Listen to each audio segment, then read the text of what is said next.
Geeky. I'm Rebecca. And I'm Hunter, and this is the Family Showdown!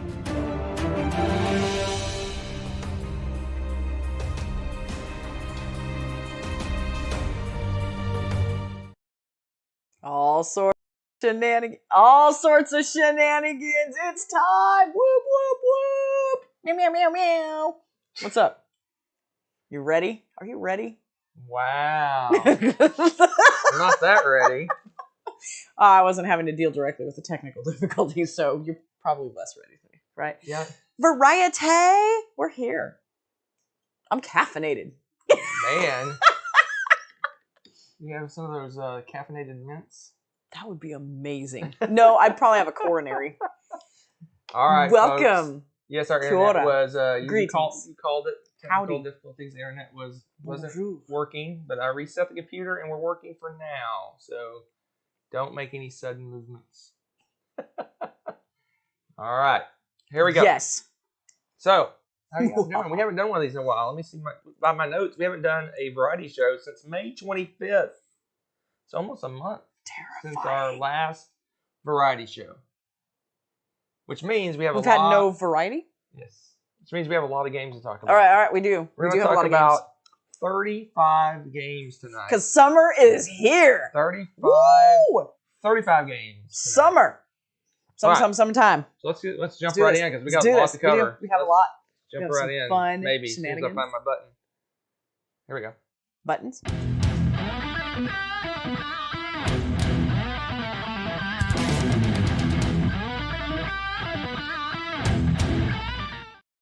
My life goal someday is to be able to play that riff.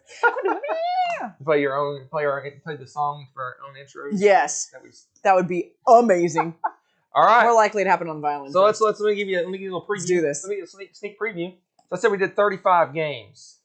So 28 of them I played and ranked. 28 games ranked. They range from 6s all the way up to 9s. Okay. Then there is 6 games that Rebecca played that I did not. And there's one game we're going to talk about that I did not rank that we did play. And that'll make sense when we get there. That's in a much later time. How mysterious. How mysterious. How mysterious. All right, here we go. Greetings, everyone. We're going to start off, as I said, I'm doing 28 of these. So we'll start off with number 28. I rated it a 6. They're yours. You got the crappy games on your side. How dare you, sir? How dare you? I'm affronted. All right, maybe I'm not. So what? This one? Do it. Oh, yo. It's a Dragon Realm. So I rated a 6. A 6. The reason is... How dare you? I don't know how it has dust on it. We just played it. We just played it. But anyway, Dragon Realm is a great game. It's a great family game. But as you know, if you've been around here in the past, you know that I rank them based on how I personally feel about them, not on any kind of kids rating or family rating or let's kumbaya rating. No, this is how much I personally like the game, and it's a 6. Okay. So it gets a 6. But if I was rating this for families, it would be like an 8.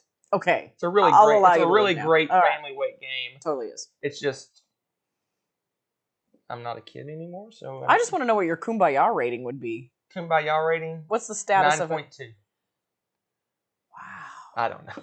I just don't know what that even means. So this is a cool, it's a cool little kind of, I guess, set collection kind of game. You're taking cards kind of Ticket to Ride style. You're playing those cards a lot of poker hands, so straights and same colors, same numbers sort of thing. You go out and you fight. In this game, you're fighting locations. You go out and you're fighting to take control of a location. So it's got some area control stuff going on. So if you play Dragon Wood, this is a slightly more gamery version of that game. So this has some area control and some other things going on. It's so funny. When you say gamery, I think more gamey. And then I think of something that has a gamey flavor. And then I'm like, do you really want more gamery? Gamery. More stuff going on than Dragon Wood. So if you're looking for like the next step, and I'm talking just like a tiny little step that like a little pixie would step up. Tiny little step up from Dragon Wood, this would be the game for you. Yes. But it gets a 6 and it's ranked 28. Is this technically a sequel then? Yes, it's a sequel-ish to Dragon Wood, yes. All right. I don't even know where to put all these. It's going to be exciting. He said the Family Showdown without a family rating. These are my ratings. So selfish. All right. Let's move on to number 27. Nope. It's a game I do not own. What? So let me get the buttons for that. You have buttons for this even? Yes. Wow. So number 27 is a game I do not own. It is fancy. Undaunted Normandy. I give it a 6 as well. Tommy in the chat, he's going to cry. But Undaunted Normandy is a pseudo war game, but it's got a little bit deck building. It's a deck building war game kind of thing. Okay. I didn't like it. But I will say this. I thought you did like it. I thought you wanted to play it again. You're stealing my thunder here. I don't hear any thunder. I'm just confused. We played the very basic intro how to play scenario. And that was not very entertaining at all.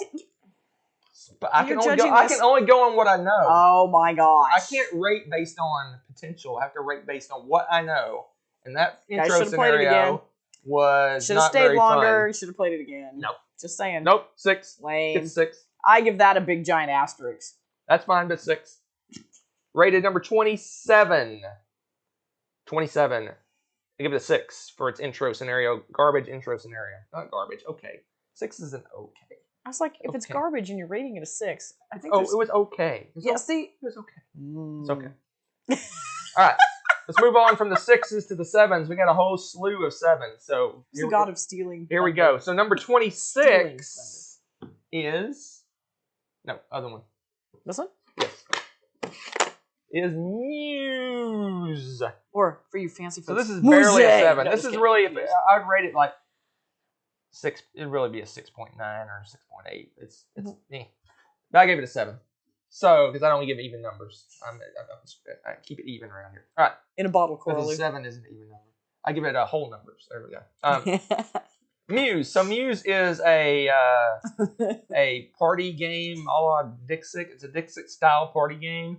You're kind of the way it works is you break up into teams and you're picking cards for the other players to have to guess. So you basically give the lead person on their team a card, a Dixit style card, and then a restriction on how they give their clue. So they have to give the clue in a weird way, like they have to do a pose or make a face, or they can only use colors or different things like that.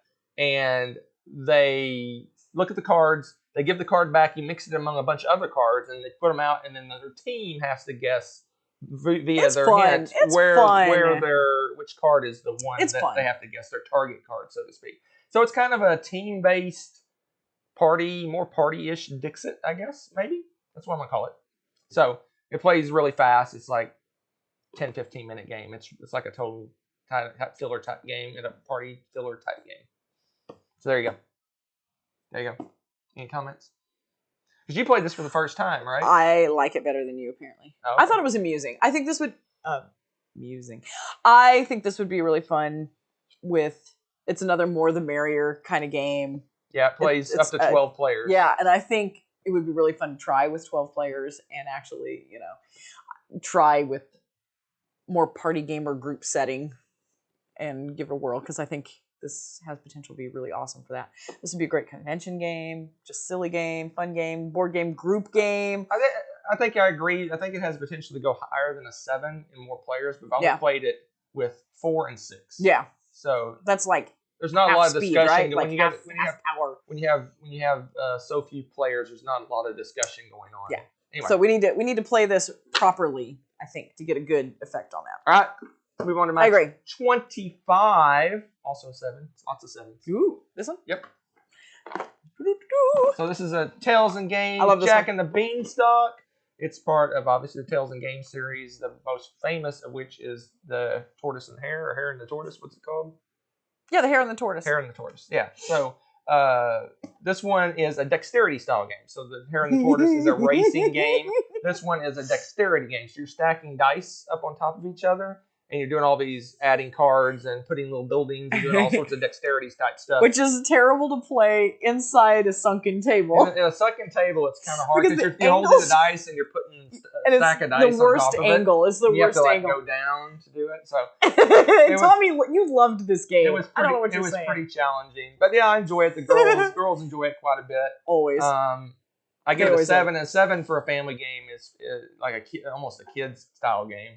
Is pretty solid. I enjoyed this one. This one's hilarious. I think it's funny.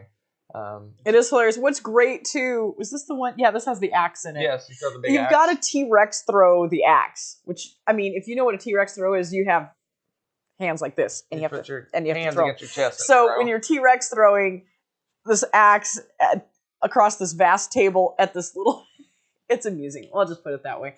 Most of the time, if it counts, you're never going to miss. I mean, you're never going to hit it, right? But then when you're goofing around, that's when we hit it. That's usually how that works. So the axe throwing is very amusing. There you go. I love it. Jack and the Beanstalk. This one's fun. My favorite is still the Hare and the Tortoise. Yeah, I like the racing one. The Hare and the Tortoise is just fantastic. But this one's very amusing.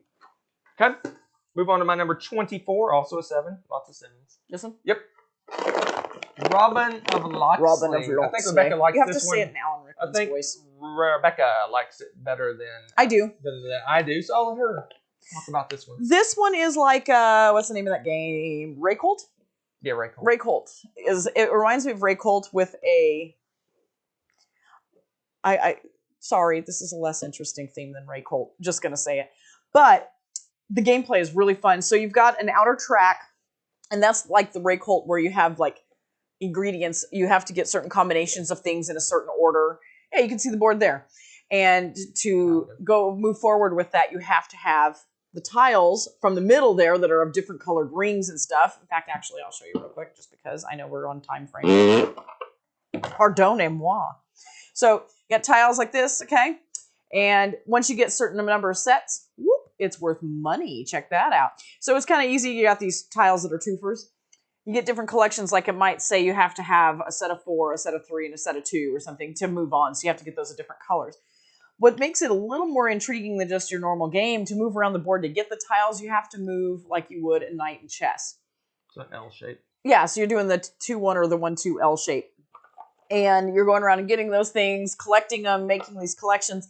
Meanwhile, trying to get whatever prerequisite it is to move ahead. And of course, if you have enough money, you can skip certain ones as well. Just like I think Ray Colt has that ability too. You can skip. You have to pay to skip in this one. And it's really, I really enjoyed it a lot. I really enjoyed it a lot. Again, the theme is kind of like take it or lose it. There's no theme. No theme. It's completely abstract. The game itself, like sorry, that was probably loud in the mic. The game itself is really fun, but the theme and this are totally forgettable. Yeah. So it's one of those things that once you played this game, you'd be like, wow, this is really cool. But if someone were to pull this out and you looked at the cover, you're probably not going to be excited. There's nothing exciting about that. Yeah. And you're looking at tiles with rings on them, and you're like, what's this for? Game. Yeah, it's abstracted. Thusly gets a 7. It's really fun. I'm liking it. All right, let's move on. Taking the L. I got what you said there, Tommy. Number 23. Yep. Wait a minute, Wavelength is higher than Robin of Locksley? Yes. No, so Wavelength is a party game where you are. I think we played this one live, so maybe search around for it. But anyway, we might have when we first got it. Yeah. So Wavelength is a party game where you are given 2 different attributes, like crazy and normal. Crazy and normal, or something like that. You have a range, and then you spin this dial, and it gives you a percent between the 2. And the key is that you give a clue to your team to guess the percentage it is. So if it's way on the crazy side, you may say Hunter. If it's crazy on the normal side, you may not say Hunter. So you give a clue, and if you get in the percentage range, you get points. It just goes back and forth, and the other team can guess higher or lower. It's so funny. This is one I really want to play with a group. I think this one's going to get some really wild, funny stuff. Yeah, you can play this in a massive group. Like, it says to 12, but it says 12 plus. You can play this in a classroom and split the class in half. Exactly. In fact, I'm thinking about taking this next time I do. And you can make it, applicable to your classroom or something. You could make any number of teams, really. I mean, you could tweak this. It reminds me a lot of, wow, my brain tonight. What's the gambling game you love? Blah, blah, blah, blah, blah. Wits and Wagers. I was like the W game. This one I think is really good at tweaking a little bit and making it play with huge groups, multiple teams. You could do a lot of different things with this.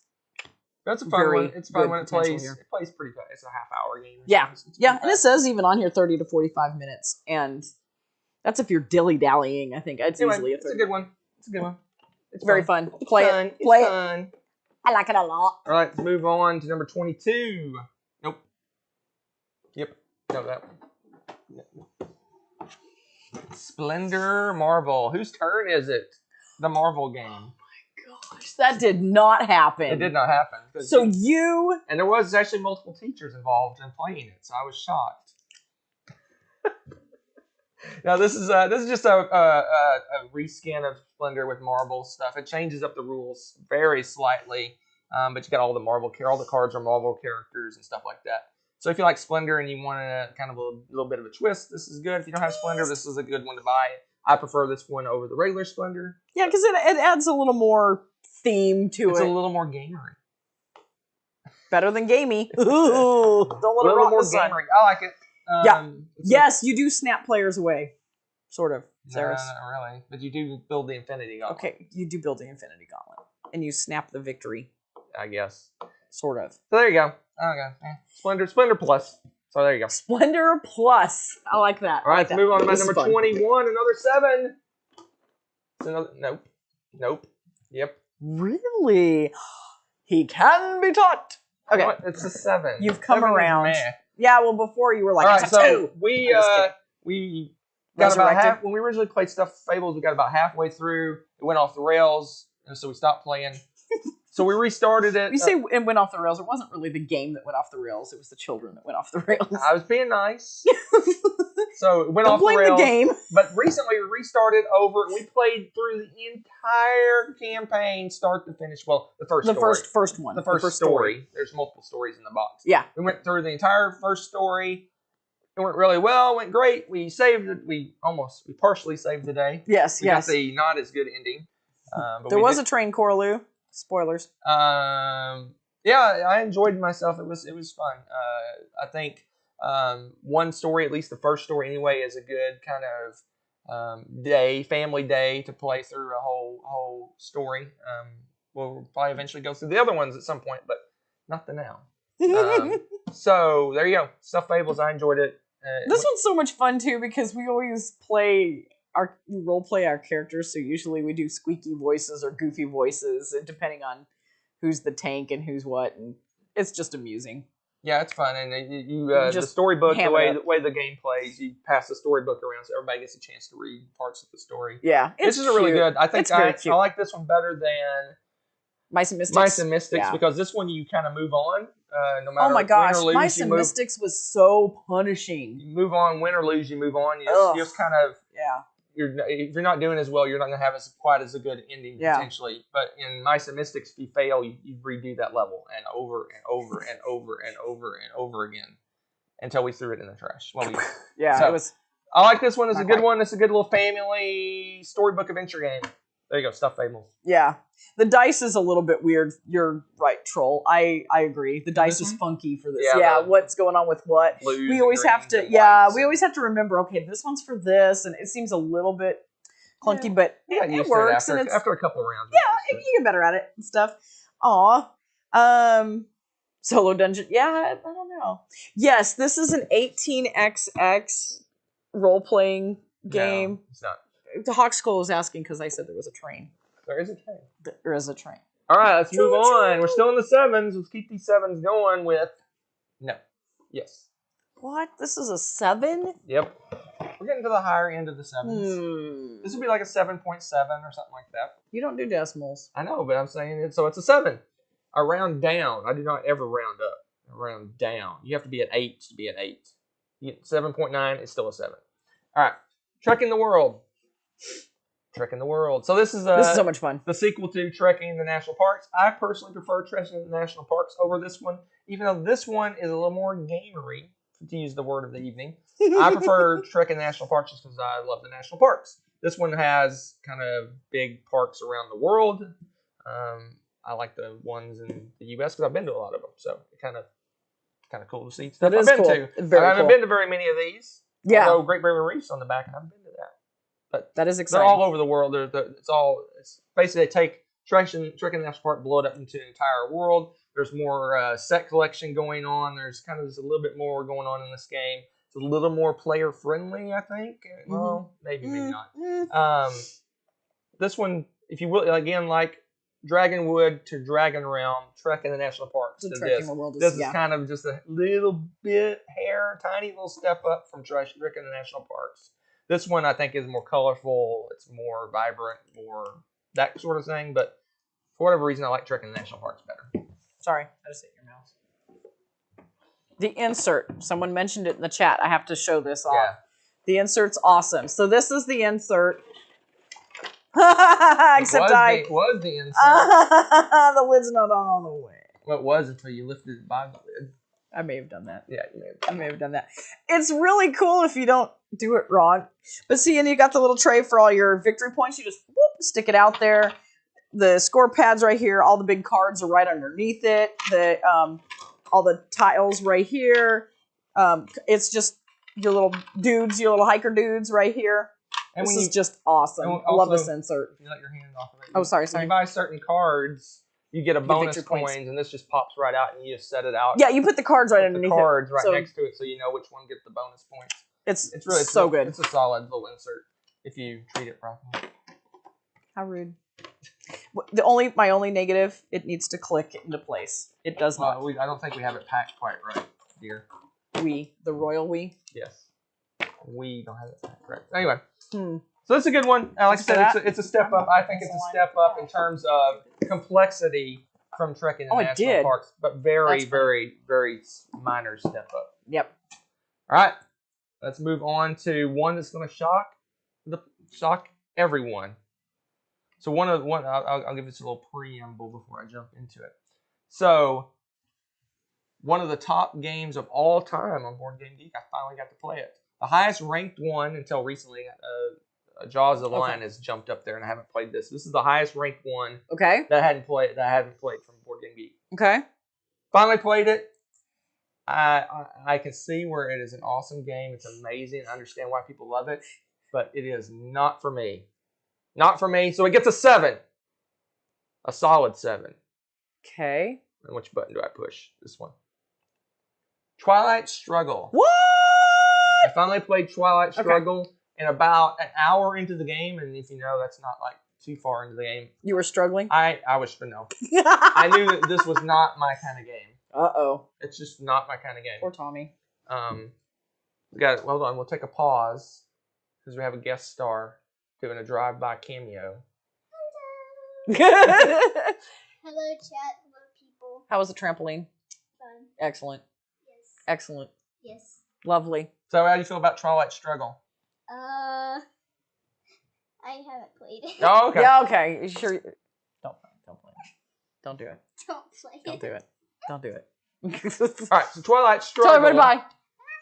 Twilight Struggle is a great game. It's amazing.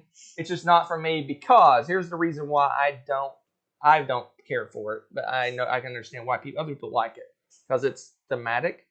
But I personally don't want to roll a 6-sided die, and a 1 to 3 something good happens, and a 4 to 6 something bad happens. And you have no way to mitigate that. You have no way to augment it. You roll good or you roll bad, and that can cost you points. It can cost all sorts of problems. You're out. And also, I don't like, and I understand that it's a cool mechanism. I do not like being forced to play cards that help your opponent. And you have no way to avoid that, really. You play a card, and they get something really cool, and you get something crappy. But it just seems too swingy, too random, too all over the map. And I understand that simulating the chaos of war and stuff like that. If you want to do random and crazy and weird dice rolls, then the game needs to be about 30 minutes long, not 3 hours long. I don't know. Do I nuke Hunter's Country? Pretty much. Or do I nuke myself? Ooh, that's deep. So it's an amazing game. It's awesome. If you like war games, you like chaos, you like weird stuff going on, and strategy and all sorts of fun stuff, then this is the game for you. It's just not the game for me. So I gave it a 7 because I understand. I can see that it's a great game. Wait. You're giving it understanding points? I'm giving it well-designed game points. That's a thing. I thought this was your Hunter's opinion. It is my opinion.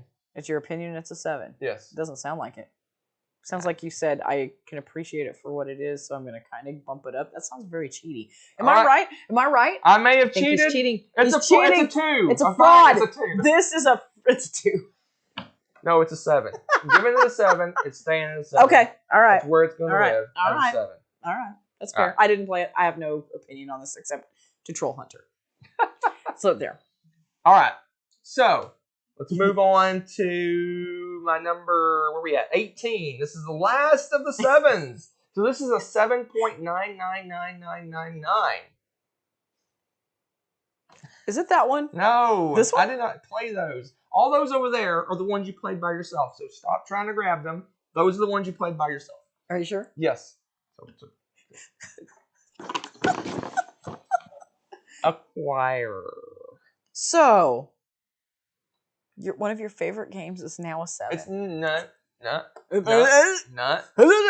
It's not one of my favorite games. Oh, It's not in my. I don't even think it's in. I am shocked, probably sir. not even my top 150 or 200. How The dare you. reason we have this game is twofold. One, it has crazy nostalgia for me. That's one. Two, all the cool kids get the Avalon Hill 1999 version. It's just, I don't know. No, really. Oh, so you were trying to be a cool kid. I get it. No, really, honestly, Nerd. this is a complete nostalgia thing for No, it me. is. This Yeah, because is- you used to play the snot out of this. I used to play this game all the Yeah. time with my previous father-in-law.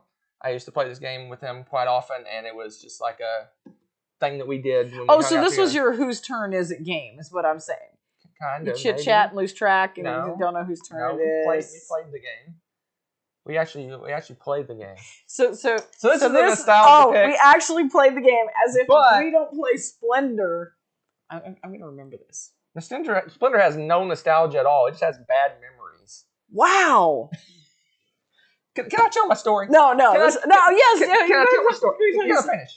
Can I finish? Okay, I'm finished. Can I finish? So the reason this isn't ranked higher is because this game is crazy random, like crazy. But that's part of the random. fun. But that's right, it's part of the fun. But it's crazy random. It's not like you're choosing to, say nuke a country or something. You're just trying to get a different but business. But you're like draw a tile and it's crap. Next person draw a tile. Ooh, I get to do something cool. And the next person draws a tile. Ugh. But yet he likes this and dogs on trials. But this I'm is just it. saying. But I'm this- just saying. I'm this- just making observations. It's That's what I'm here for. It's a Sorry. nostalgia thing is what's bumping us up. This is really No, I know, it's this cool. is more of a Happy six, memories. 6-ish. It gets an extra point for nostalgia. I say And it you so. make fun of me for being arbitrary. I'm just saying. I'm just saying. All right, that's the last of the 7s. Ooh, that means all this is good stuff. Let's move on to the The rest of that 8s. was garbage, apparently. Yeah, it's meh. But move on to the 8s. Yes. So my number, what are we at? Number 17 Woo woo. is Mysterium Park. And this one literally killed Mysterium. We actually called Mysterium because of this game. Although the girls are still debating that. No. a little bit. Oh no, we They said finally it's gone. convinced them. No, we didn't convince them. They Well, said I thought Katie was kind of vacillating No. on that one. Oh, no, they both said get rid of Mysterium. And so we did. So Mysterium Park is a streamlined, quicker, easier to teach, quicker to play, all that sort of stuff version of Mysterium. This one's less gamery, but it gives you the same feel as the other game in a quicker pack and smaller package. Yeah. It's It's more likely to get this one to the table quicker, and because Mysterium's an happen. hour plus game, Yeah. I think, and this one's like 30 minutes. it feels like for what you're doing, it can get very samey, right? So this speeds it up so you don't get that vibe when Right. you're playing it. It's I really enjoyed it. We This one's played fun. this a couple times. the kids really like it a lot. It works really well. Yeah. Quick. It's much easier to set up, easier to teach. I can go on and on. This one's just in my opinion, better version of Mysterium. But if you're looking for a more robust game with more going on and more rules and more things to do, then Mysterium Yeah, I mean, they're still slightly different. So, I mean, we did talk about keeping both of them. It's one of those things where if you really, really like that game, it may be worth it to you to keep both because they are different. But if you're probably trying to keep it more streamlined collection, this is the Mysterium Killer. There's number 17, the The first of the killer. 8. All right, next one's going to make Rebecca sad. Dude, Number 6. both of these make me sad. Number 16, it's the green box. The Castles of Tuscany. Why is this only a green? I mean, An 8? an 8, a green. Why is this green? Because this one's don't like know that. floating away. Okay, for those of you non-filled people, somebody has become extremely What? biased on what's heavy and what's not. I'm just saying, this is a medium weight game. This is Compared to not. Castles of Tuscany, it is very light. This is Castles of Tuscany. I mean, Burgundy. Okay. Castles For of, Feld, this is a light game. yes. For non-Feldians, this is a medium Is that to a thing? medium heavy game. Yes, there are non-Feldians in the world. Is that a thing? In fact, I'm pretty sure Vassal's one of them because he's always like dogging on Feld. Tom is wrong. Hashtag Tom Vassal's wrong. Anyway. I like some though. Not enough. So, Rebecca loves this game. I like this game. This is the Love new, this game. you want to start playing Feld, boom, start here. This is the new intro Mr. Whatever's going on over here, floating away, butterfly I gave it nonsense. an 8. An 8 is a good rating. 8 is a good rating. No, it is a good rating. For Hunter, it's a meh plus, apparently. It's a meh plus. No, it's really good. It's good. Yes, Paul. Compared to Castles of Tuscany, I miss it's exactly. both. Man, you guys are so mean to me. They love you. This is Castles I of started it Burgundy with all the fun taken away. Oh, I you better joke, I push that joke, technical I difficulties joke, button. I joke, Excuse me I joke. while I. Oh, hey, we're back. It's good. It's a really solid game. I joke, but it's a really solid game. I just prefer Burgundy over this one. And the 8's a good rating. No, it is. I'm just giving you. But it is the bottom of the 8, so it's like... Oh, at the bottom of the 8th? That's a good kind time. of. All right, That's a what's good the part of next the game. one? All right. This one pleasantly surprised me. I thought I hated this game. I have converted him. I thought I didn't like this game. I actually bumped my rating for this game. Is it because you beat me? Probably, but no. I'm just kidding. This is a solid little deck builder game. It is. It's fun. You need to listen to me more. I'm thinking about buying the expansions, but I think the cards got kind of samey. buying. I may buy Very well. expansions. I may accept. They're that. out of print, so I may have to Oh. beat someone up to get them. They're out of print right now, from what I can tell. Mhm. But anyway, Vikings on Wild is a solid little, I wouldn't say intro deck builder, but a pretty light deck builder. Yeah. And what's fun, what I really like about this one is it's not super punishing. You attack each other. You can attack each other every single round of this game. The worst thing that can happen is that he takes one item from my storage. Right. He doesn't destroy any buildings. He doesn't steal any buildings. None of the buildings have anything actually happen. It's just helping him stack up scoring points, basically. So you can attack to your heart's content. Well, there's some rules on that, but you don't encounter a 3-player. You can only be attacked once per round. So if you play 3-player, then you can't get ganged up on. Okay, but only in a played 2-player this game, 2-player. you just... I've only played this 2-player. So Now you I just think about attack it, even each at other, the convention. so- So yeah, so doesn't come okay. up. That may not come into play that much, but I don't think it's going to make that big of a deal. Either way, that person can only attack you once. Whatever, you can be attacked with impunity, and it doesn't really matter because, again, it doesn't affect what your engine building is doing. And I really like that. I think it's a lot of fun. And it's just amusing. It's got random cards for the end game bonuses, so that can vary the game for you. It's got all the variability that typical deck builders have, right? And like you said, we could use a wider card base to make it a little more exciting. But Yep, that's the only thing I would saw. not argue with that I think because if you it's played fun. this a lot, it would get samey without an expansion. I'm so stoked that you feel that way now. Yeah, I know. Yeah, I went up from a 7 to an 8. I bumped it a point. Because you remember he was giving me grief about this last time. And in fact, Zeris, was it you that convinced him to put this on the play it 6 months shelf? Well, it's solidly in our collection. Yeah. So. Yeah. All right, let's move on to my number 14. We're halfway. No. What? No. No? The Bloody Inn. Oh, what? The Bloody Inn. Oh my gosh, this game. Rebecca really liked this one, so she can talk about this one as well. I enjoyed it quite a bit. This game. So Gaming Wife brought this one over, right? No, I think it's Tommy's. Was it Tommy's? Yeah. Oh my gosh. Okay, whoever brought this game is hysterical. You're just a murderous innkeeper, and apparently you're deciding who you want to pay off to help you, and you're deciding who you're gonna, which of your people that your customers are gonna kill off and bury. That's the game. And try not to get caught by the cops. Try not to get caught by the cops, which you can pay them off to have them help you. So it's just the most twisted, bizarre game, but it's funny and it's kind of a bit of a logic puzzle sometimes. It is a logic puzzle, yeah. And logistics puzzle. Yeah, it's a logistics puzzle. Yeah. It's an interesting way to approach logistics. I can see this going over really big with my teenager crowd, actually. Murder it's people very, and scramble to bury them. Yes, that's a kind of macabre humor. I think they would find this humorous. This game, it's hysterical. That's all I can say. It's just so funny because if you get caught and you have unburied bodies, you get these huge detriments. And and the timing of this, it's amusing. The art's that goofy style. Oh gosh, there's some other games that have kind of similar-esque art, but this is of course a more macabre version of it. I'm trying to think of what was it. It's not over. Kind of reminds me of like Architects and them. Is it the same artist? I don't know. I'm beginning to wonder if it is. But Architects of the West Kingdom and those, it's kind of got that same art, but a little more on the macabre end of it, of course.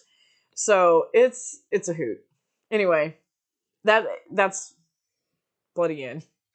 It's a fun little game. I enjoyed it. It's pretty fun. We played it with what, 4 or 5 player? How many? 4 player? Yeah. It's a logistics puzzle. Woo! All right.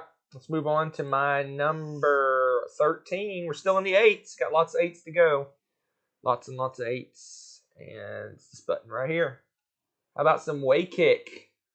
Played some Way Kick. We haven't broke out our Way Kick in a long time. And then we had a mega tournament. And then we played a lot of Way Kick. We played an hour and a half of Way Kick. Was it that much? Yes. It was about that much.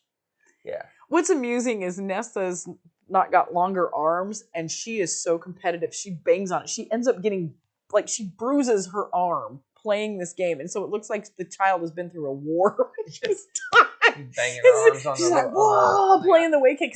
We have one of the big, is it 4-player one? It's the big 4-player one. Uh-huh. So it's like 8-sided sucker. It's ginormous, and so it's really hard to reach all the way across to the ends. Oh, this game! I think you can play it.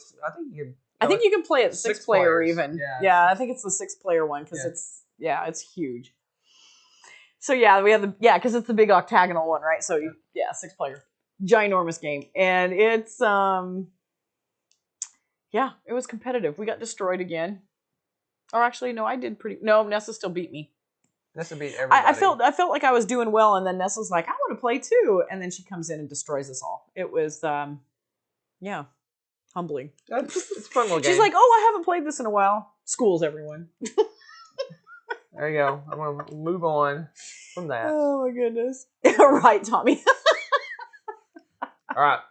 Let's move on to the top half of my list. Whoop, whoop. Actually, we're already in it. Wait, I was going to say, 13. Let's move on to number 12. Okay. And the cool games are on my side.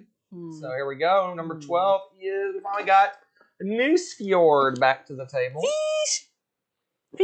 Newsfjord is Uwe game. It is greatness. Feed your elders instead of feed your people. Feed your elders. That's right. Feed your elders. It's kind of, they call it a stock market game. It's very, very, very little stock market stuff going on. It's more of a worker placement, fish resource management, building buildings, I prefer engine building, Uwe game.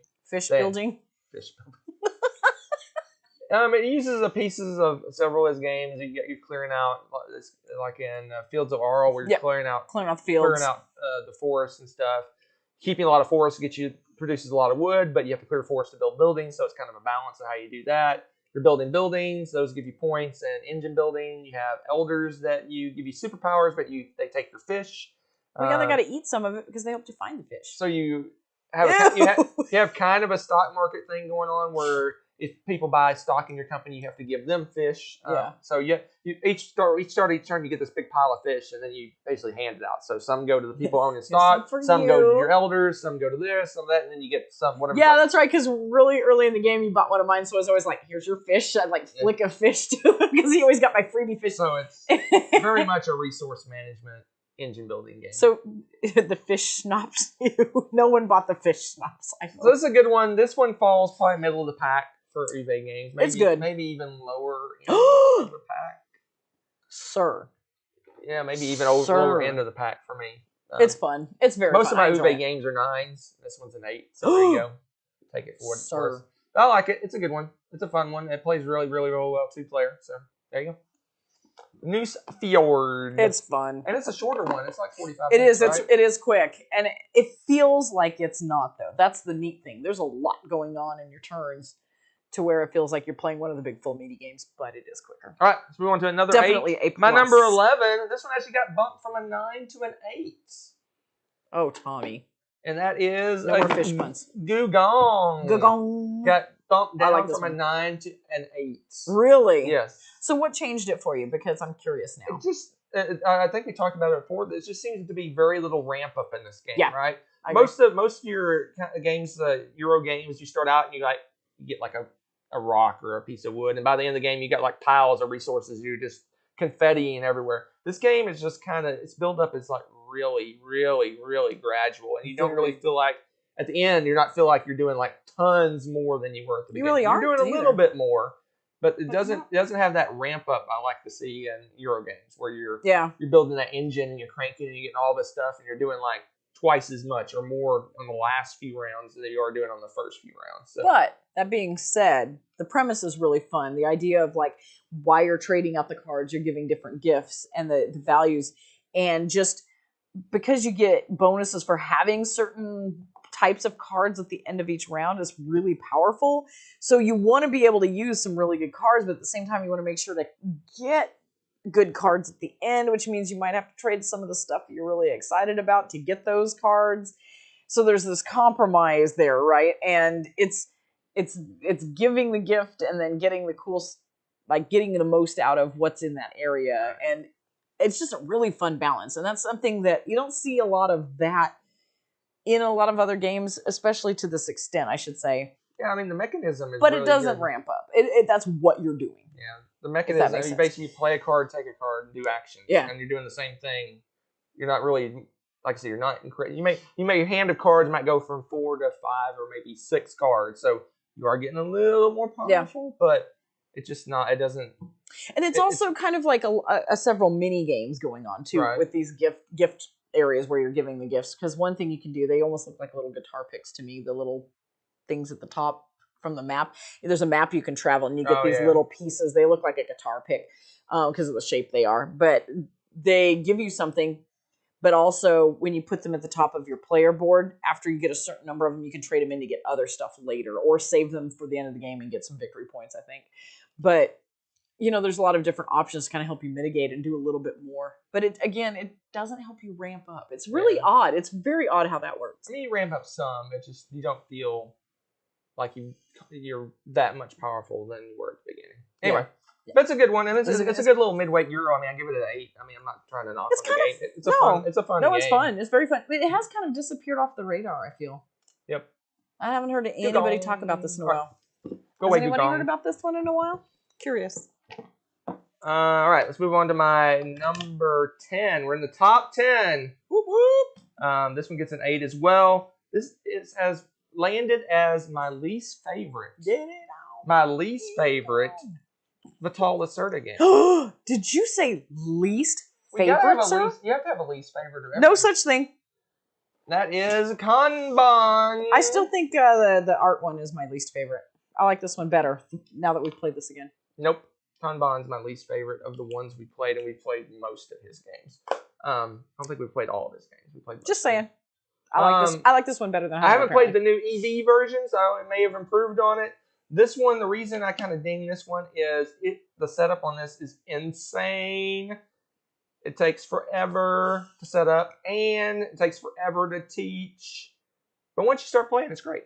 So I know it makes me want to play it again now because we know it. I don't And want we to set could- this game up again. You're no fun. Not anytime soon. It is a lot to set up this game. There is a lot of setup. That's true. There's like 30 steps to set up. Yeah, it's true. insane the amount Because of setup. all the little different. There's. Maybe I'm exaggerating. Let's see how many steps there are to set up. Oh, you're gonna read the rule book? Yeah.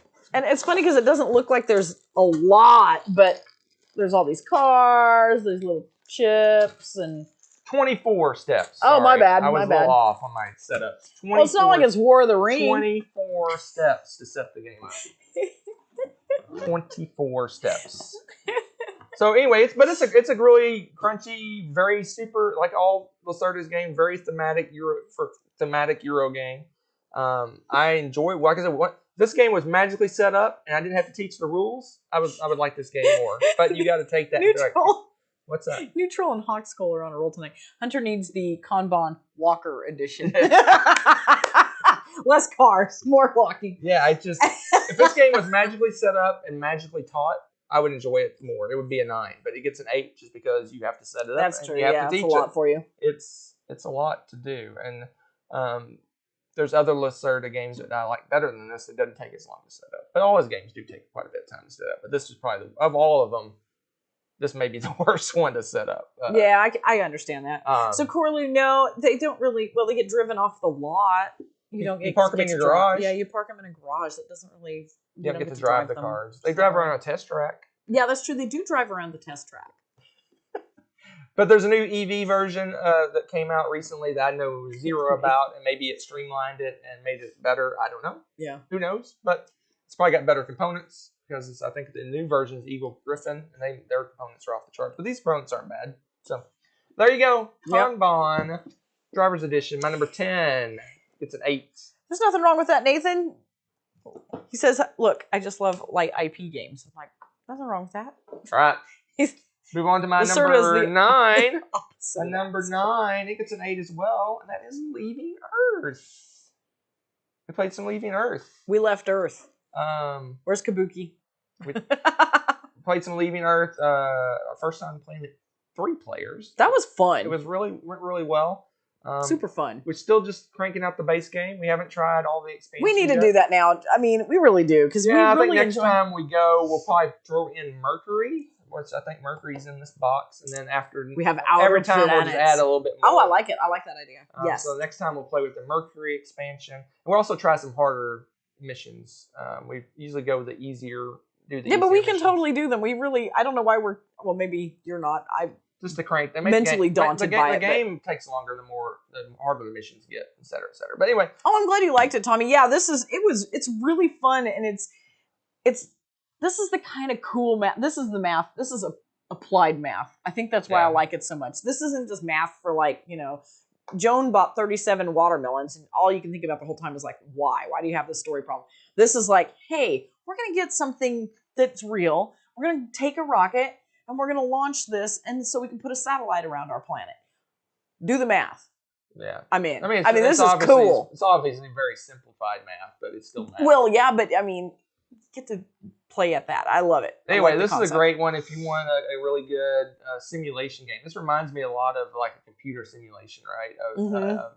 That you play on the computer, right? Yeah, it's like a board game version of it, right? Yeah, that's and a really well done one. Yeah, I really enjoyed this one. This is a good one. I know it's hard to find, but yeah, it's a fun one. It's good. I'm looking forward to playing it again. Yeah. So that's why it's my number 9. It just keeps getting better and better. The only reason I give it an 8 is because it's just the game bogs down at points because people are you have to sit and do math. Right, I mean, you're sitting and doing math, so that's the only reason.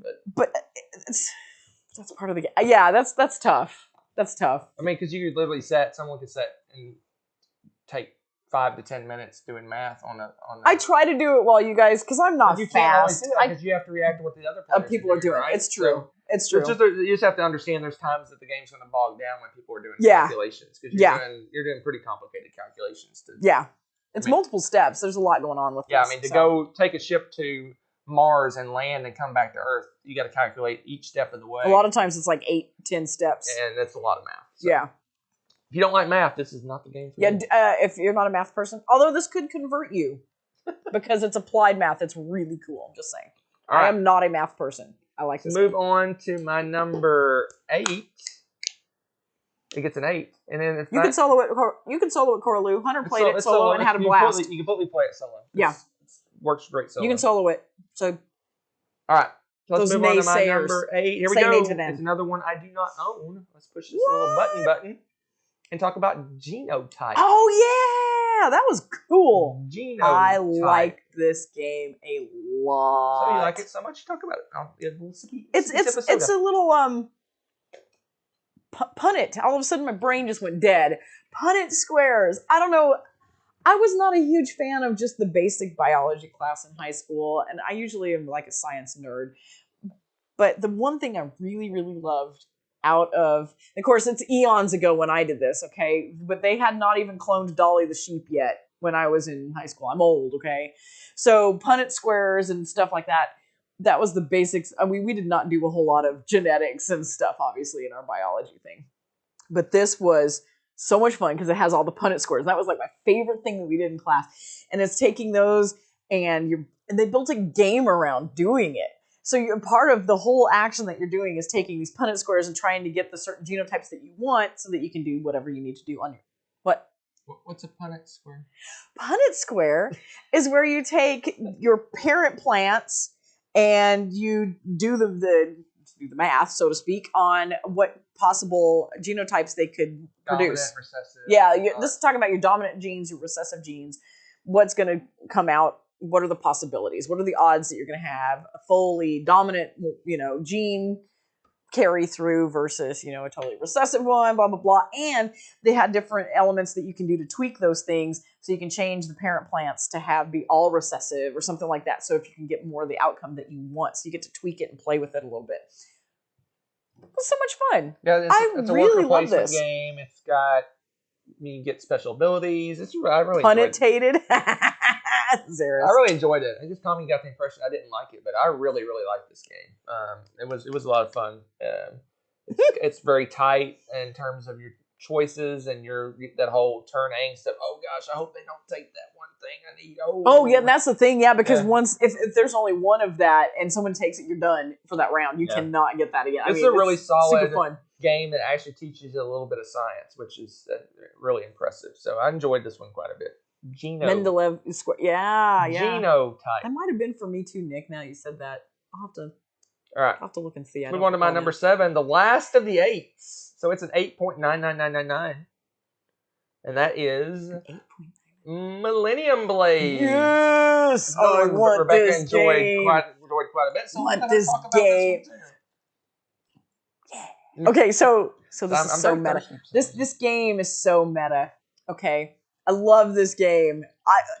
I like playing CCGs. CCGs are fun. I would love to have the resources funds just to be able to go and wheel and deal and trade, but I don't have time to do that stuff and all that. But this game is about that. It's about playing CCGs and collecting the cards you want and trading and this and that and then going and playing in tournaments. But everything's already there. So you don't have to go online and hunt down this garbage and spend all that time and money and doing all that stuff. It's all in the game. So you're a player and you're playing your nondescript game that's Millennium Blades.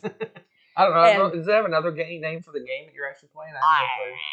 Anyway, it's a generic CCG game, but you're going in and you actually play in a tournament with your deck, and in between rounds you do wheel and deal and trade, and you buy from a store, and you can get expansion packs and this and that, and you can get those as rewards from winning the tournaments and stuff too. And then you build up your deck, and you actually have time to build your deck, and after you buy all these things, build it up, shuffle up, deal, play another tournament, and so much fun. I have wanted to play this. We talked about it since it first came out. We're like, what an intriguing concept. One of those ones cool. I want to play at a convention. I'll play it at the convention and never end up playing it at the convention. So finally got to play. We got to play, and it's so addictive. I could have sat and just played that. It was too much fun. The only thing that would be kind of about it is there's a lot of card sorting.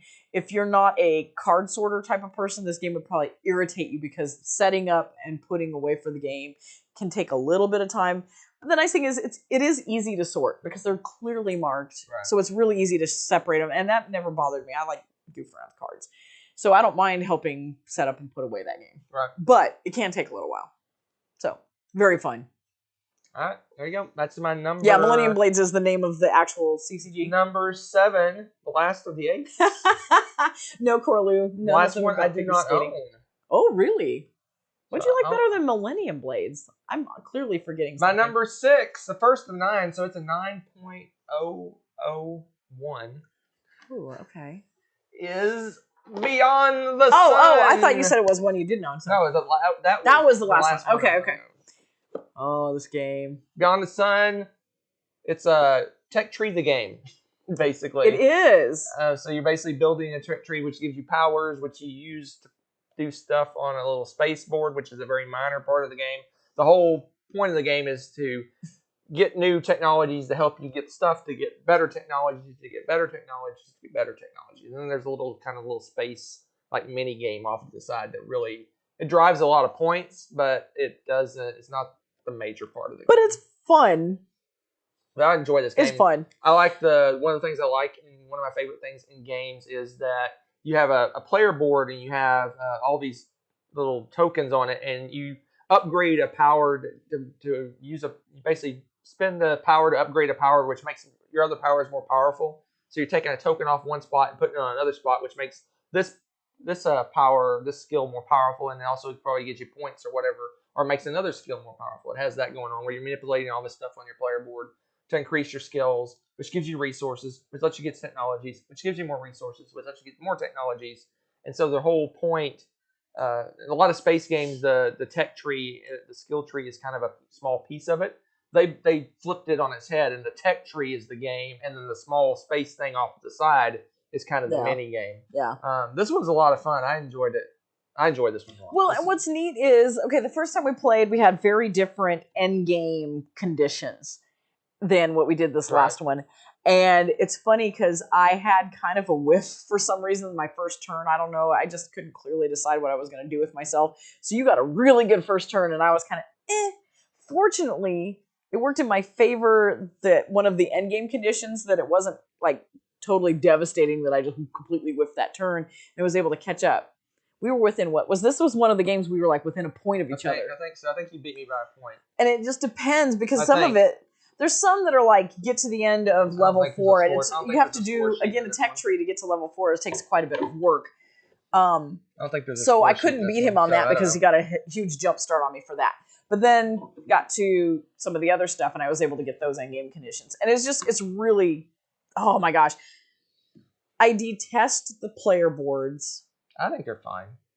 They're so plain. I mean, they're ugly. Just ugly. They could have put even color on them. Would have been an improvement. They're meant to I look get it. like the clean, stark, like spaceship, blah blah blah. Okay. Nah. Seriously, guys. Color. Why couldn't you have done the galaxy paint job on it, right? Or something like splash a spreadsheet kind of a thing. Okay, who here? No, you don't count. Gets really excited looking at a spreadsheet. Blank spreadsheet. No. You're meh, even on blank spreadsheet. Exactly. Just make Corley says she'll never buy it because it looks so horrible. It does. It looks horrible, which is killing me because it's probably killing their sales. No, it's fine. Just saying. It's fine. Oh, no, it's science. Science can be pretty. No, it can't. Science is ugly and I don't know. Have you looked at the Hubble picture? I'm just saying. Okay. Anyway, Beyond the Sun, number 9. We talked about Kanban back at my number, what was that, 10? We con. But this is another. Yes, Genotype This is one of my more favorite Vital Lacerda games. Ooh. And that is, I forgot. Oh my god. We did have. It's so big. Escape Plan. You liked this better. Of course. Escape Plan's much better than Kanban. I like this one quite a bit. This one's cool. Another thematic heavy Euro game. All his games are crazy thematic. He makes the most thematic heavy Euro games, period. You'll not sway me. I think these are just as thematic as some of the quote thematic games. So this is a riot. You're a gangster and you're basically the cops are closing in on you, but you have to gather all your money from all your different stores and shops and places that you have and gather up as much crap as you can and get out of town before the cops get you. So good. This game is so funny. I love this game. This is This really, game. really This fun game is hilarious. This game is straight up hilarious. Yeah. I don't know what more to say. It's a gangster themed heavy Euro game. And it's so funny because take my money. I know, right? And what's crazy about it is it's again got the Lacerda magic where it takes forever to teach the game and everything, but at its heart at each turn you only have a couple simple choices that has all these far-reaching things happen because of what you chose. Super deep, but not simplistic, mechanically complex. Yeah, and it's just amazing. Or mechanismly. How did we cheat, Tommy? I don't even recall. What did we do that was cheaty? It's been too long. Oh, because we accidentally forget a rule or something? There's something we changed right at the end. We figured out something that we were doing wrong, I think. Oh, we found a rule thing? Issue? Yeah. Anyway, I don't know. This is an amazing game. I love it. Super One fun. of my, I'd say one of my favorite, but it's kind of middle of the pack. But Wow. I love all of the Lacerda games. So they're so much fun. All so right. much fun. Escape. All right. Woo! Let's move on to my number 4. Man, how long we've been going? The locks, yeah. We're over an The hour locks are already. This is crazy. My number 4 is... Not surprised.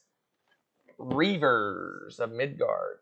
Not as good as Champions. Oh, what? But pretty good. Reavers of Midgard. So the rumor is, and I don't know if this is true because the third game hasn't come out yet, but the rumor was that you got Champions, which is kind of a hybrid. Okay. This one's more Euro-y, and then there's supposed to be a third one that's more attacky, but who knows? Maybe I'm crazy. But anyway, Reavers of Midgard is kind of reminds you in lots of ways. There's like little pieces of it that reminds you of Champions, but it's very different. This one's a lot more Euro-y. There's more set collection and engine building and resource management and things like that. But it does have dice, but the dice are basically, in this game, kind of like resources. There's combat like in Champions, but instead of doing dice combat, you can do dice combat, but you also can just do set collection with your dice and automatically win the combat, which she enjoys quite a bit. But there's lots of set collection and resource management and just point salad Euro-y kind of stuff in this game. Not near as random, I guess, as Champions. Yeah. There's not as much randomness going on in this game as Champions is. This is a really solid game. It's got multi-use cards, which I enjoy. Lots of cool things going on in this game. It's a really, really solid game. Yes, and Corlu, I always think Firefly too when I see Reavers of Midgard. I don't know why. I'm with you. Reavers. And yes, Michael, I agree with you. Reavers is better than Champions. Just saying. Champions is much better. Not much better. It's better. Much better. In my opinion, it's much better. Because I like the whole rolling dice for combat and stuff like that. Yeah, that's so true. when I go out to do combat in this game, I usually roll the dice. That's true. You do. And I do less of the set collection stuff, and she tends to do more of the set collection and less of the dice rolling. don't want the gamble. But anyway, so it gives you that option. This is a cool game, solid game. Love it. Mm-hmm. My number 4. Tis good. Reavers of Midgard.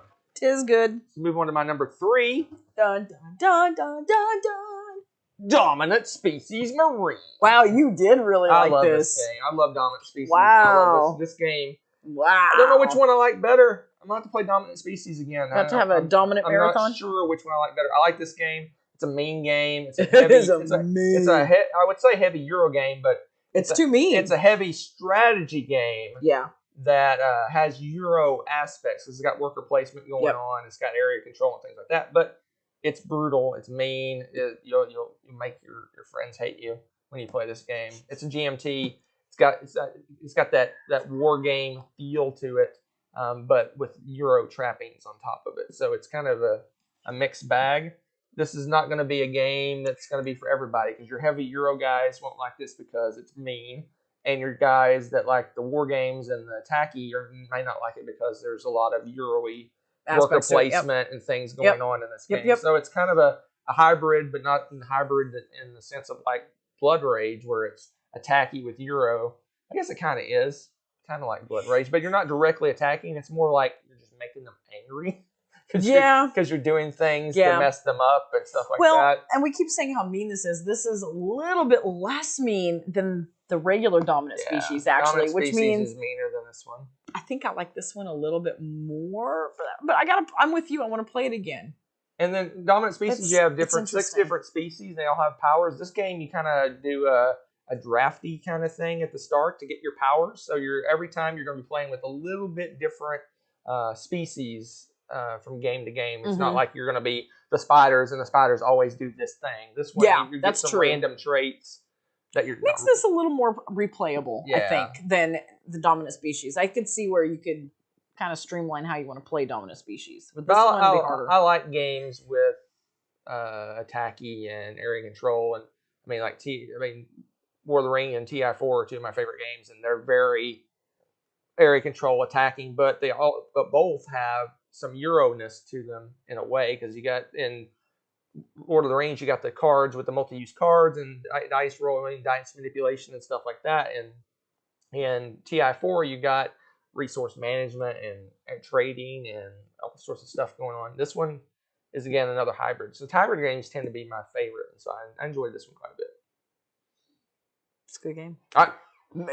Man. Speaking of hybrids, So let's hybrid a worker placement with a deck building game. And what are you talking about, Dune son? Imperium. Oh my gosh, I can't wait to play this live. So This was the sad memories. This will be part of our marathon day when we get the new set. Yeah, just to make it happy for all you guys. Dune Imperium, worker placement, area control, deck building. Oh, so good. I love this game. It's rocketed to the top of my top 100 list. It's not quite a 10, but it is right on the border of a 10. Doesn't count until it hits 10. We've heard. It's really close. I'll give it a 9.8327. Anyway, I'd round that up. I love this game. I love deck building. I love worker placement. I love area control games. I love it's just so good. It's good stuff. So good. Good stuff. As you go. Yeah. Yep. Tis good. We talked about this one before, so we'll move on. Yep. Old news. So story time. Oh no. So story time. No. The infamous Tommy came over during Memorial Day weekend. Which normally we're at BGG Springs. We kind of had our own little mini. It was BGG our mini, Springs. Yeah, with Tommy. He brought this game. We played it, and we didn't even finish it because we ran out of time. Yeah. And so I went out and bought it and played it, and now it's one of my favorite games. Domination.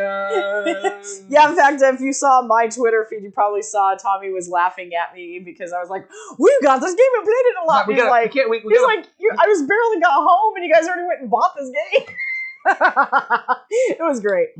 Yeah, it's funny because we got done with the game. We had to stop because Tommy had to head home. He had stuff to do, and I was like, God, I can't wait till he comes back to play it again. And I went, it's for sale. Bye. And we played it and we loved it. Yeah, this is so much fun. It's addictive.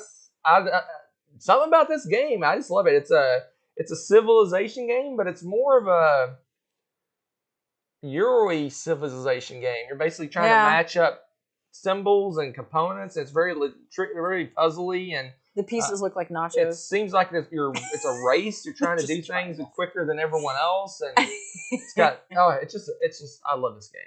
Love this game. It was fun because do you remember the name of that game that I liked so much? That doesn't narrow it down. That had this aspect to it. Viceroy. If you've played Viceroy, that's one major component in this game, is taking these triangular tiles and then basically playing Viceroy with it. And I love that. Except you're getting immediate benefits of these of what you're matching up and stuff. Oh my gosh. I just love that that's an aspect of this game, if that gives you any idea of like what's going on with it. So much cool stuff.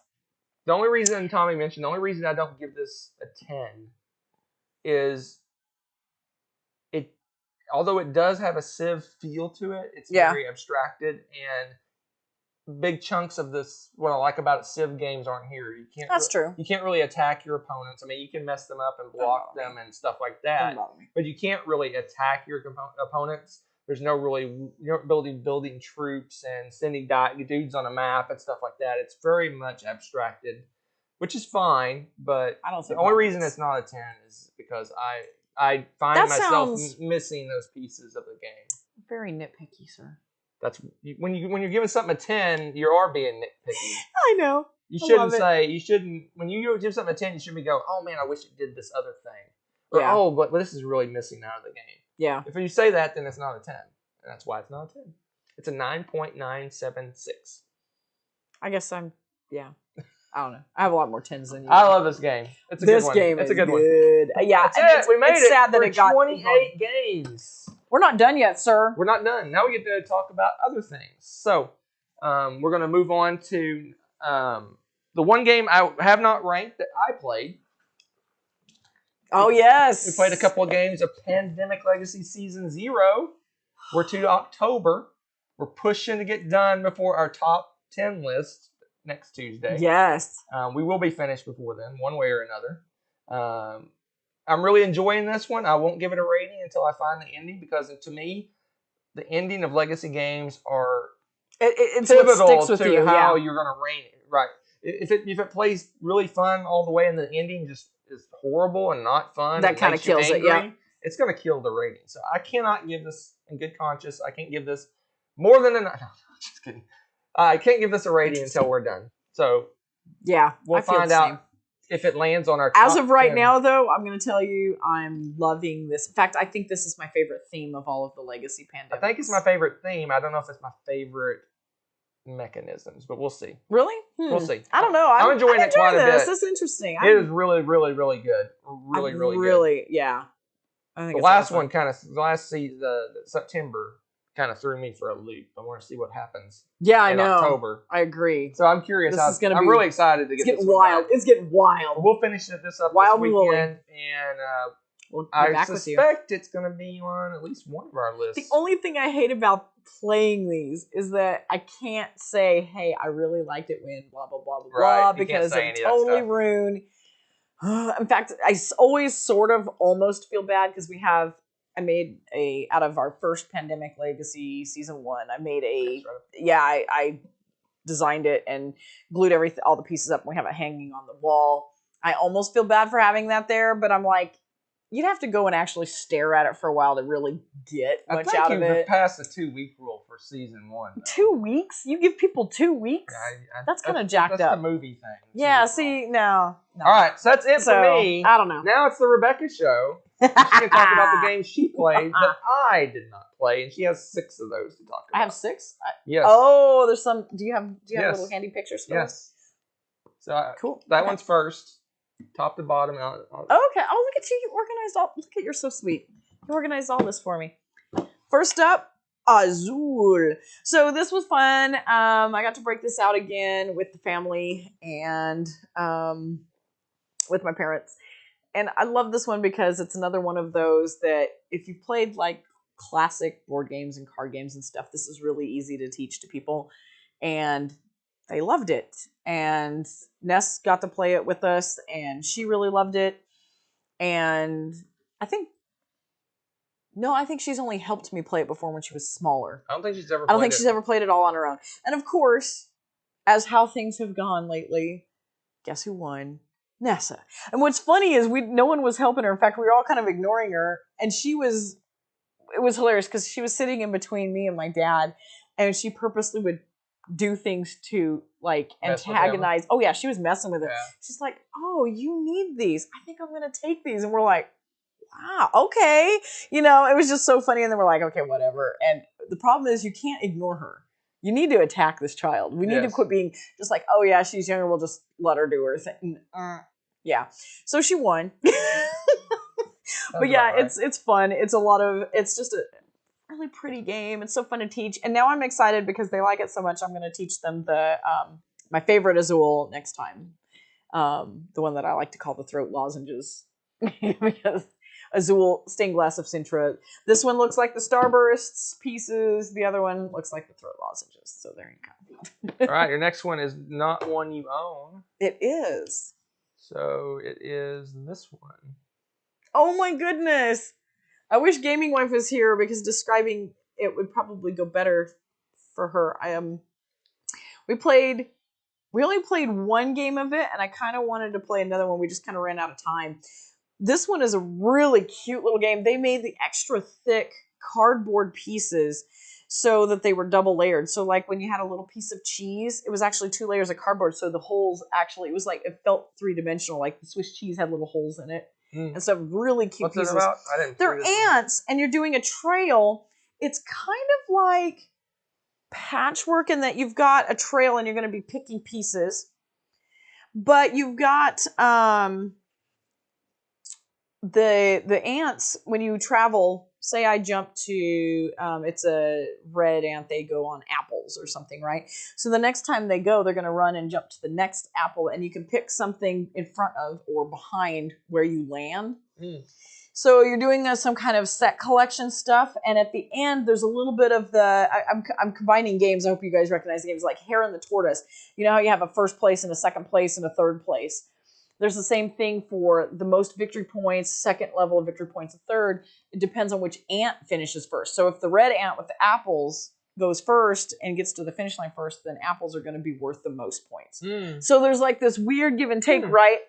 Of when do I grab what pieces. It was a lot of fun. Gaming Wife played it with me and the girls, and just, it's a really clever little game, and it's really cute. It's fun to play with the pieces. The ants are a little bit fragile. The wood pieces, they have some very thin little antennae that got broken in Gaming Wife's game, which kind of stunk. I was like, oh man. But the rest, other than that, like the cardboard pieces were all really sturdy and really cute. And it had a little finish line tier. And of course, as you can see from the cover looks really cute and picnicky. It's got this cute little foodie theme. Really cute game. All right. I like that one. Good family game. Move on to your next one. It's over there. My next one. Once again, we pulled out Papillon, and this one is so much fun. It's another really thematic game. You got the cute little butterflies that are on those little tiny mini clips, which I sort of hate the mini clips, but they work okay in this game. And you're trying to put together tiles in such a way, getting flower combos, almost lanterns. Yeah, kind of like lanterns. So you're putting together and getting combos based off of how you're building them, and you're trying to build certain areas. You get extra victory points for that. But as you close those off, you get little butterflies, and you get to clip them onto the flowers, and those give you victory points. Because if you are the majority on a certain flower, then you get the most victory points out of it. So much fun. It's really, really pretty game. It's fun to play with the pieces. And the pieces are surprisingly sturdy, given that you're clipping and unclipping little butterflies with those little terrible clips. I'm always afraid they're going to... Which they also put extras in the box for us, which is really smart on their part. But, oh, it's so pretty. And just putting together your little flower garden, it's really cute. And fun theme. The only thing that's a bit tedious is they do expect you to take apart the flowers to put them back in here. I, of course, have refused. We got rid of the insert. So we checked the insert because no, we don't. We didn't. Oh, we got it. We did keep this one. But as you can see, I Tetrised all my flowers in because we don't want to rebuild those every time. Pain in the rumpus. So, but you can also see they're very pretty. And it can be done. And they can fit in here. It's just, it takes a little work. So, all right. Here you go. Next one's over there. And then this game, this is another one that Gaming Wife and Hector the Turtle introduced to the girls a while back that we ended up getting. This is a goofy game. It's kind of like Strike. Yeah. With a little twist. There's a little bit more to it. You've got this wrestling style arena, and you've got four different kinds of animals. They each have a little superpower that they let you use, and you're flicking dice, and you're trying to basically play pool with them and knock other people's dice into the holes that are in the four corners. So stinking funny. It's goofy. It's ridiculous. This is built for smack talk. Again, the animals have superpowers. We did a whole Tournament of Champions thing with this. Fun was had. Yeah, Ness is a shark at it. Yeah. All right. Next one's over there. Okay. This one is one of Nessa's favorites. She picked this as a Valentine's Day when we do our tradition. This was one of her games one year. This is the Seikatsu A Pet's Life. If you go look it up on BGG, it says Seikatsu and then it has pictures of birds. because the original version of this had birds and stuff in it. We found this one and the art sold Nessa on it, and we have loved this game ever since. It's really cute. It's a very simple game. What you have, it kind of reminds me of a very simplified photosynthesis in a way, okay? But instead of having trees, you have adorable pets that are sitting on pillows on here, and you're lining them up on here. And so you get bonus points if you put animals that are the same next to each other as you're laying them out, okay? And they have unicorns that are wild. And then at the end of the game, from whichever position you are, this is a 3-player max game. Well, no, wait, it says 4. You can do 4. That's 4. Okay. Yeah, that's right, the corners. But as you can see here, they're kind of color-coded their angles. So what happens for scoring at the end of the game, you go in and see how many colors are in your particular rows coming from your color that your team is. So cute, so simple. 2 different sets of scoring. The only thing that I'm not crazy about, I love the little pieces for this game, but they did just kind of paint them on. So over time, I think the pictures are going to chip off of the little tile pieces. Yeah. One of them has a scrape on it. And we're pretty good with our games. But yeah, one of them has a scrape already. And I was like, oh, man. So I think if you play this a ton... The age, it says 10 plus, so they just don't want people to stick them in their ears and eat them. This is like a... But they're ginormous. 4, 5, 6-year-old could probably play this game. Oh, yeah. You could probably even teach, because it's great for teaching, colors and stuff like that. You can do it with younger kids and help them matching. Perspective. I think this would be a great family game and teaching game. All right. So the last one that you played that I did not play. Okay. And I found the button, and it is this button. You know what that is? Oh, is that Cobble and Fog? Yeah. Yes. Okay, so Tommy and I played Unmatched Cobble and Fog, and this is so... Oh man, I'm very intrigued by the Unmatched. It was a lot of fun. This one, we just did Cobble and Fog, so I played the Invisible Man, and it was really neat because his special power is he uses fog and his invisibility to move around. So if he's in the fog, he has all these crazy overpowering things. But if he steps out of the fog and the other player can manipulate the fog. So Tommy would blow the fog somewhere else, then I'm pretty much powerless until I march myself back over to the fog. But the fog was almost like a transporter to me if I was on it. It was super powerful. But it's really fun because everyone's got these completely unique to their character. I love the theme. I love the way that they fit for the characters. It's clear that they researched the characters and gave them appropriate superpowers and stuff. It was really neat. You were vampires, if I remember right, Tommy? And so we had some little minions, and he would just come swarm me. And so I'd have to be like, poof, I need to get out of here. And then pick at him from the side. And so it was really interesting. I really like the play of this game. It's a lot of fun. I would like to mix it up with some of the other characters now. I see why people are just all about the Unmatched stuff. It's really fun. All right. That's it. 35 games. That's not too shabby. Crazy. Not too shabby. All right, what time is it? It's time for some shenanigans. We have just enough time. We got to do some shenanigans. An hour and a half. But you... Did they earn some shenanigans? You guys earned some shenanigans. Do you want to hang out a little bit late for a tiny bit of shenanigans? You guys earned it. You totally earned it. They're all falling asleep, summer, right? They're not falling asleep. All right. Fine. We'll do some shenanigans. Here we go. Hey, gaming wife. Where is it? Perfect. Where's my button? I don't know. Where's your button? Push your button. Where is it? This is very anticlimactic.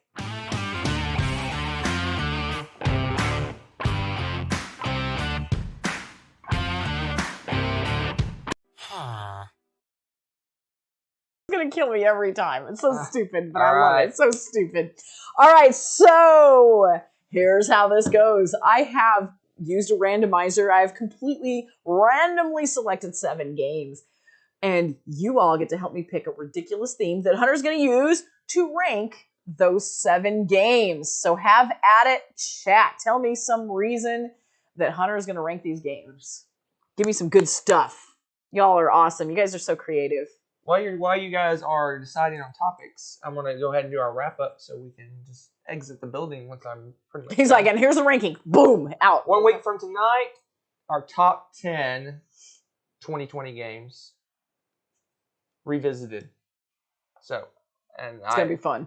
I can't wait. We're gonna redo. We had played several new games we haven't played yet from 2020, and we played several of the games multiple times. So who knows what the rankings are gonna look like. Secondly, on our Board Game Geek Guild, hopefully the link's down in the description. If not, it will be. I posted all our cold games and all the games we have for sale and with prices. I don't know if I'm going to do shipping or not, but if you see anything you really want, let me know. If you're local to DFW, I definitely can set up a meetup to get games. And if the prices are too high, tell me. I tried to put reasonable prices, but who knows? So look at that. Check that out in our Board Game Geek Guild. Cool. There's that. Cool. And now Rebecca will pick me a topic. Hopefully they give you some good ones. They did. There's so many good ones tonight. You guys make this so hard. I think I'm going to choose how useful the components would be for repairing a spaceship. Okay. You guys had some great ones tonight. There were So like if you don't 4. know, if you don't know what this is, Rebecca picked 7 random games. I did. We have a little random generator that generates a list of games from our collection, and I'm going to rank them based on the topic. Apparently, the topic is how useful the components are to repair a spaceship. Okay. But I keep saying this. This idea came from It's a Southern thing where they do random rankings as well. That inspired me to come up with this idea. Just so you know that I totally stole this from another channel. But yes. We just added a board game because I love it. twist. It's a Southern thing.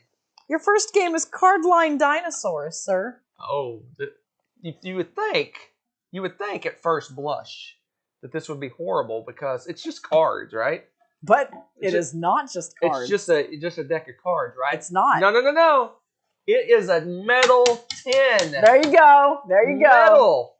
Yes. Oh, this is going to be high up. Yep. I don't know if this is going to get beat because this is metal. I mean, I can. You can bend that. If there's a hole in the side of my ship, I just slap this on and I'm good to go. That's right. Weld the edges. That's thinking. That's thinking like an engineer. There. Metal. Good. Metal tin. Good. This is going to be hard to. Cardline's going to be hard to beat. Yep. This is going to be good. This is going to be good. For now, it's in first place. This is a good. Ice Cool 2. Ice Cool 2. Okay. Well, let's see. The box isn't too useful. You sure? But these little plastic pieces can come into They're handy. clips. The fish are kind of clips, right? And you got these little now see. Oh, we froze. We froze! No! We almost made it. We're so close. No! We'll be back. We need to know what happened to the spaceship. What happens to the spaceship? We froze. You have to. I have to. You're in the way. Ah! Oh my gosh. You got I don't so know many. where to. I can't move. There's games everywhere. Tell the people a story while we Hey, reset. people. So I was distracted this evening a little bit. You saw me looking to the side. There was a gecko. Too late, we're gone. Oh, they're gonna hate that. They're like, what? Can anybody hear me? Is anybody there? How about now? Can you see him? Oh, you're there. Hey, everybody. Hi. All right, to recap, I don't know where we cut off, but I was talking about a gecko that I saw on our back door. We got Cardline, the metal box. Yes. I was discussing the components. Yes. Ice Cool, and I was just about to go into. Rebecca mentioned that there's little plastic clips, which those could come in handy. But these little penguins. Oh man! Inside this is some mystery thing. I bet there's some useful thing inside them. It's probably a rock. Because it's weighted. It's probably a rock.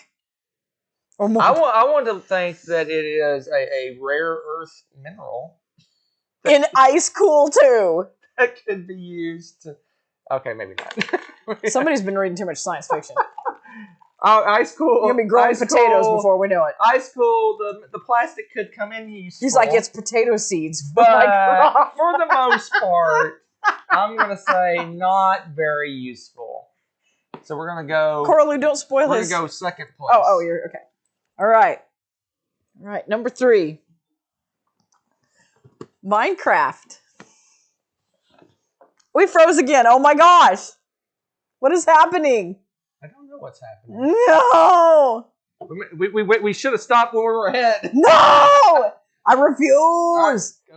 Right, So the little gecko that was distracting me was running up and down the door while you were talking. It was really hard to concentrate. Yes. I need to go shut that next time. La la la. We may have a core breach. Jettison the warp core, Captain. I don't know why our computer started off frozen. This is doing some update in the background or something stupid. All right, Minecraft. This one's not going to be very high. You would think Minecraft would be great, but wait a second. I stand corrected. I stand corrected. What there do we have? All these wooden blocks. What would you do with wooden blocks, though, on a spaceship? Have you seen Apollo 13? Probably a lot of stuff. I guess you could, I don't know what you would do with these. They're big, chunky wooden blocks. That's got to be used for something, right? Yep. Yeah, maybe. Probably, Mr. Figs, you're right. You could glue them together for a certain shape that you might need. Glue them? Yeah, why not? Duct tape them together? I don't know. Yeah, duct tape for the win. Yeah. Light them on fire for heat. Yes. Probably die from toxic fumes. I don't know if you want to light a fire in space. That's in a spaceship. We are repairing a spaceship. Space fires are very, very bad. That's bad. Yeah, that does kill your oxygen. It's better than ice cool. Kindling to ignite the boot. There you go. There you go. Neutral boosters. Yes. All right. So, there's so many good bits. Okay, this is fun. This is fun. I'm liking this game. I don't know. The next game is Everdell, the collector's edition. What do we do here, folks? I don't know. Can we repair our spaceship? Everdell's moving up the list. You know why is this? Why? One reason. A tree? No. It does have a tree. But no. We have the collector's edition, which comes with cards. Metal coins. Woo! We can pay for things with the aliens. No, you can. This is metal. Come on, metal is very valuable for repairs. So what are you going to use it to melt them down and glue your Minecraft pieces together? Is that what you're... I don't know how useful. You got a big, giant, clunky die. I don't know what you use this for. Clock an alien in the head with it. Are we going to survive? What? Now you want to go out? You leave the gecko alone. You hear me, dog? Metal coins. Those have got to be useful. Don't mess with my gecko. You could probably could. How bendy are these? Oh, they're pretty hard. What can metal coins be used for? I don't know. You're the one repairing the spaceship, sir. I'm just saying. What'd you do? A bunch of clunky wooden bits. Okay. More wooden bits. What do you guys think? Bits. Got some plastic bits. Ooh, they're squishy plastic bits. If you're starving, you could eat them and pretend they're really berries. I think that we're talking about repairing a ship, not eating food. I don't know. I think I like the big clunky wood bits better than the little metal coins. Yeah. But the metal coins definitely outstrip the penguins in ice cool. Still don't know what you'd use the metal coins for. I was thinking you could make wire out of them. But how would you smash the coins to make wire out of them? You're gonna have to melt them down and make the wire. Can't melt them down. I've already warned you about fires in space. If you already have a fire though, you might as well really quickly before you put it out be like, well, might as well make some wire. You know, just saying. All right, next. All right, next we have a moral dilemma.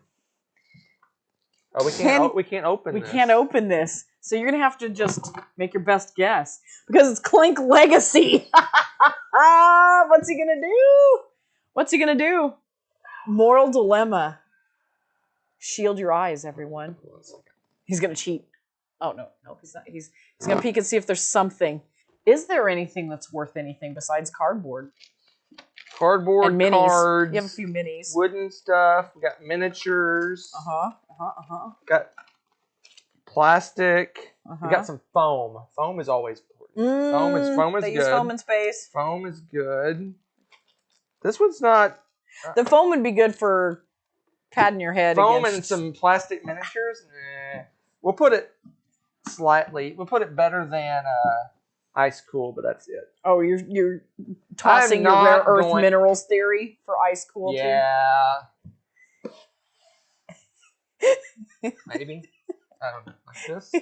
Yes, like that. That's good. I like it. All right. Okay. This is the last 1, 2, 3, 4, 5. 2 more, right? Then we have 2 more. All right. The next one you can show off if you wish. Ooh, Rising Sun. Rising Sun. Does that include the expansions or just No, the just that one box. I am not pulling all that out, This is a big pile of plastic.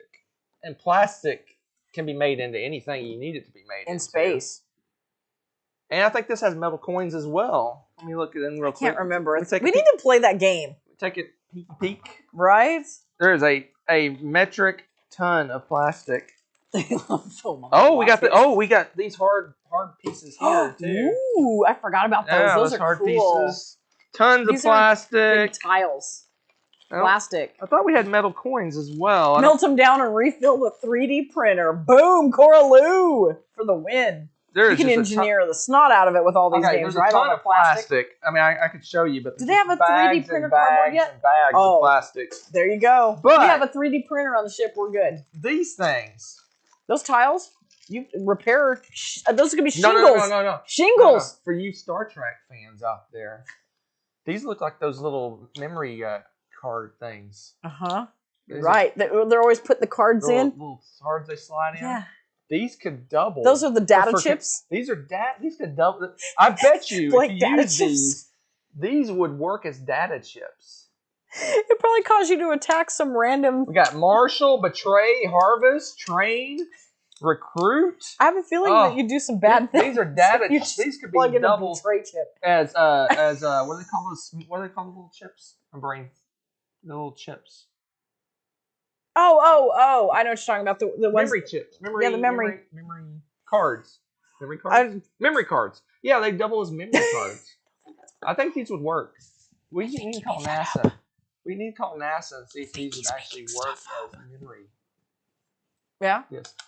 Yeah. I don't know how on board they'd be with plugging a card in that says "Betray" into the spaceship. That just sounds kind of like Romulan. Betrayal. I'm just saying, repair your ship. You're all betray. I can't let you do that, Dave. I want to believe that this has gone off the rails. Those will work as data chips. What was right here? Kindling, burn the ship. Nothing. I've made you space. You're welcome. Well, you need to make space up the list because this is number 2 for the data chips. Data chips. What is happening? All right, and for your grand finale, you gotta get creative with Super Mario Chess. How are you fixing the spaceship with this one? All right. First off, we got tons of plastic. I don't know what you're talking about, Tommy. Wait. Yeah, these are... What, do they have a rare earth metal hidden inside these two? No, they're just... I thought they were squishy, seeds? But they're not. They're they're not squishy. This is something you wouldn't want to step on. Oh, well, yeah, the wands and stuff, and the pieces themselves are not. Here's what I gotta say. So what you do... No, stop. See, if you ever... Don't get down where people can see me. What are you doing? I just want to show off one of the pieces. No, they're gonna... Hold on. Oh, you want to see the pieces? Anyway. Yes. Have you ever been in the space movies where like you have like a hole that like a little piece of a meteor or a piece of goes right through? Goes right through, and you got and your air is getting sucked out. Yes. And they like put throw some random crap at it to fill it up. Yes. That's what you do. You take this and you throw random crap at it. What just happened? Oh and God. You fill it up. You're cleaning that up. Are we still live? Did you turn us off? Mario Chess. Are y'all there? Is number 2. I don't think they saw the pieces. Number 3. Help me. He's crazy. What? So there you go. There's your final rankings. Space. Final rankings, folks. Hey, final rankings. Number 1, card line, the metal 10 box. That you can use that. You can make anything out of that thing. We got the data chips and Rising Sun. We got the plastic crap you throw in the hole in the space thing from Mario Chess. We got Minecraft. We got the big clunky wooden blocks. We got Everdell for the metal coins. We got Clank Legacy. I don't remember what Clank Legacy was used for, but it's not very good because it's towards the bottom list. Oh, the foam, the piece of foam. Terribly and then memorable. Ice Cool, dead last for the crappy metal penguins. I'd say that's a fair list. There you go. Fair There list? is What do you the guys think? list. What do you guys think? That is not smashing them with the caveman club. Don't give him ideas, Did troll. they even see me through all this? I'm guarantee they saw you because I saw technical difficulties commentary. I want to show. Here, I got it. The song of the evening is Hunter Hey, is move up. cleaning Move that up. Hunter is cleaning this room. Here, let's see. Maybe. Hunter We'll give you a little behind the scenes. Behind the scenes. Oh no, here we go. All right, here we go. If you get motion sickness, look away. If you get motion sickness, look away.